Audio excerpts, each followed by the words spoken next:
Hey guys, what is going on? Welcome to Knife's Edge Gaming. My name is Wheelman, and I've got a commentary for you guys today. It's something a little bit different than what I usually do, but it's some Battlefield 3 in the background. This is Rush on Operation Firestorm, and I'm defending with the MG36. I think it's kind of an interesting gameplay. I did speed up this first part because it's just me messing around with some of my setups and my Xbox Live Party, so not really very interesting. But the second part should be at normal speed. Anyway, today's commentary was going to be about something completely different. I had a commentary planned on how to be an aggressive medic in Rush, how to be an effective medic, help out your team and still be aggressive and push into enemy spawns and you know, push up on the objectives and things like that in Rush. But I just saw the trailer on YouTube, and there will be a link to this trailer in the description, by the way, for Medal of Honor Warfighters, which is the new Medal of Honor game that's coming out in October.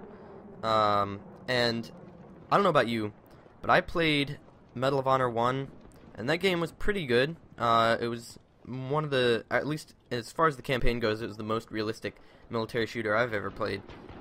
Which these days isn't saying much because there's always that you know, fight that goes on of, oh, it's not realistic enough, or oh, it's too realistic, it's not fun, or something like that, you know. But I found the campaign to be pretty fun, if slightly repetitive. But the online multiplayer was okay. I feel like I didn't really dive too terribly deeply into it, but it's sort of a miniature version. If for anyone here who hasn't actually played Medal of Honor, the first, I guess the first new Medal of Honor. There are older Medal of Honor games, but the one that's their most recent release series, called just Medal of Honor. It was sort of a miniature version of Battlefield 3, in that it was using the Frostbite engine, Frostbite 1 actually, but there was a team deathmatch mode, and there was, I forget what it was called, I can't remember, but it was a mode something like Rush, where you have to move up, press up through like 5 sets of objectives on a huge battlefield, and one of them was like capture. I remember it was capture the airfield or something like that. And there were LAVs. I don't think there were tanks, but there were LAVs, and there weren't jets or anything you could fly, but there were jet flyovers, and they would drop bombs, and there were, you know, rockets, RPGs, and the standard, you know, kids loadouts and stuff. 3 classes. They kind of mix support and assault. The sort of Battlefield 3 support and Battlefield 3 assault, if you can imagine those sort of mixed into one. But anyway, I played that game, and that multiplayer was fun for a while. I reached, I think, a medium level, but the downfall of that game, to me, was the sniping. Mainly, the sniping in that game was ridiculous.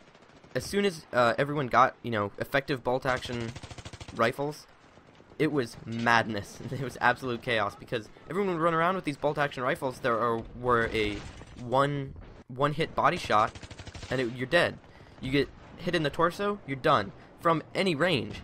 And so it became ridiculous. You would spawn into a match and see no one, and you would spawn and immediately get shot and die. And you know, I had a real problem with that, because I like to rush spawn. I like to, you know, go around with guns blazing. I'm an aggressive player. I think this well, you know, this gameplay is probably not the best example, because I am doing what I think is some pretty effective defending here. But anyway, I think that's the end of this game. Warfighters, Medal of Honor Warfighters looks pretty cool from the trailer. Link is in the description. Let me know what your thoughts are on Medal of Honor in general in the comments below. Let me know what you think of the new game coming out. Are you planning on playing it? Have you really looked into it yet? So, you know, give me a thumbs up, give me a thumbs down. Be sure to subscribe if you want to. And other than that, have an awesome day.